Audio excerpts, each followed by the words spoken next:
हाँ, तो ये सवाल है स्टूडेंट्स, बहुत ही दिखने में बहुत डरावना लग रहा है, लेकिन एक्चुअल में इसमें कॉन्सेप्ट वही है जो हम लोगों ने पहले प्रीवियस ईयर क्वेश्चन अगर आप लोगों ने किए होंगे तो सेम उसी टाइप का बहुत आसान सवाल है, बट कॉन्सेप्ट वही लग रहा है, बट थोड़ा सा दिखने में डरावना ज़रूर लग रहा है।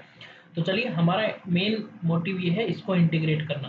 तो यहाँ पे सबसे पहले मैं क्या करता हूँ इस इंटीग्रेशन में, जब भी ऐसा कुछ होता है तो डिवाइड कर दो इसको। साइन और कोस है ना, तो मैं इसको डिवाइड कर देता हूँ कोस से।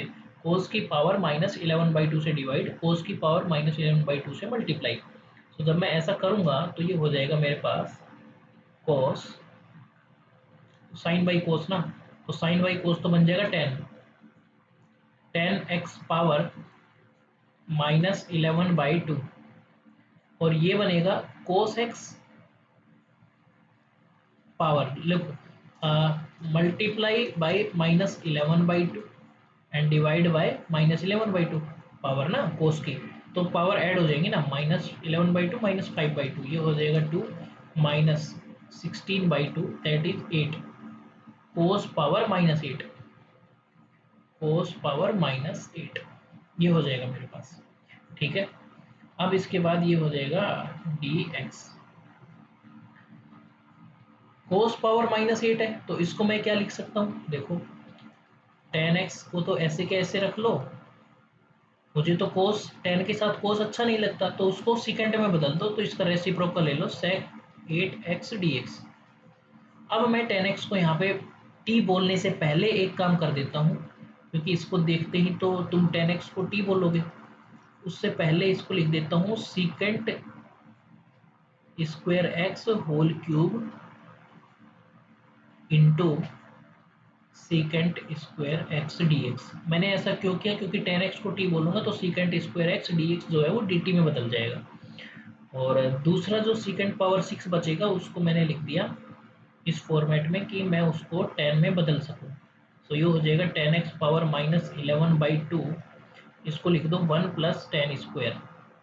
अब मेरा काम आसान हो गया, अब मेरा काम बहुत आसान हो गया।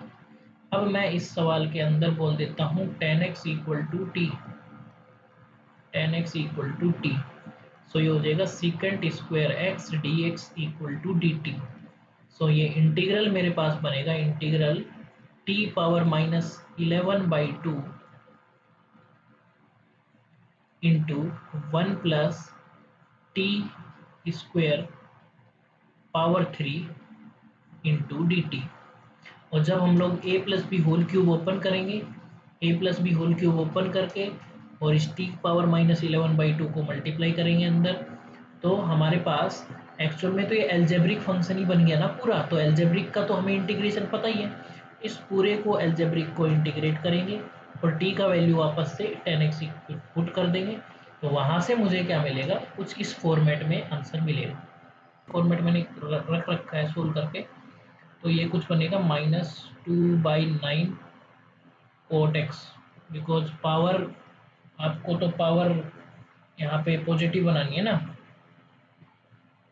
भाई, ये पावर हमें बनानी है पॉजिटिव, क्योंकि यहाँ पे जो पावर है हमारे पास टी पावर नेगेटिव है ना, तो उसको पॉजिटिव बनाओगे तो कोट बन जाएगा वो, और आंसर में भी हमारा कोट फॉर्मेट में ही दे रखा, तो cot power 9/2 -6/5 cot power 5/2 cot x power 5/2, और फिर उसके बाद ये कुछ आएगा -6 कोट एक्स पावर 1/2, एंड ये बनेगा 2/3 cot x power -3/2 and plus C. तो यहाँ से हम लोग कंपेयर करेंगे इसको इस वाली इक्वेशन के साथ, और फिर यहाँ से P1 P2 P3 वैल्यू निकालेंगे।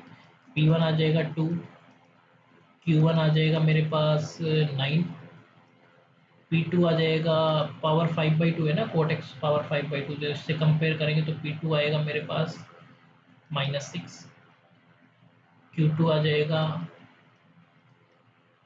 नहीं P2 आएगा +6 नॉट -6, +6, एंड Q2 आ जाएगा मेरे पास +5। उसी तरह से P3 मेरे पास आएगा कोट पावर 1/2 ना, 1/2 को कंपेयर करेंगे तो P3 आ जाएगा 6 एंड Q3 आ जाएगा +1। P4 आ जाएगा मेरे पास कितना, P4 आएगा मेरे पास, जब हम लोग यहाँ पे रखेंगे इसको कंपेयर करेंगे 2, ये आ जाएगा 2 एंड Q4 आ जाएगा मेरे पास 3।